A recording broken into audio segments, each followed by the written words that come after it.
үйлчилгээний нөхцөл.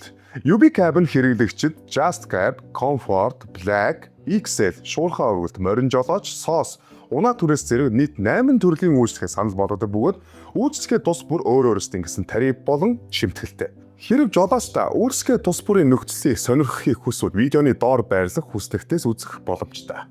Жолоочтой UB Cab Driver application ашиглаж аялал хийх бүртээ таны орлого татварт бүртгэгдэж байдаг бөгөөд жилдээ нэг удаа хувь хүний орлогын албан татврын тайланг 1%-аар төлөх юм. Монгол улсын татврын тухай хуулийн дагуу 50 сая төгрөг хүртэлх орлого олсон хувь хүн хялбарсуусан горинд хамрагдах боломжтой байдаг. Тухайн оны 12 сарын 31-ний дотор хялбарсуусан горинд хамрагдах хүсэлтэд e-tax цэг, MTA цэг эмэнээр өгнө. Дараа оны 2 сарын 15-наас өмнө тайлангаа e-tax цэг, MTA цэг эмэнээр тайлагнана. Дараа жилийн 12 сарын 31-ээс өмнө жилийн татвараа төлсөн байх шаардлагатай.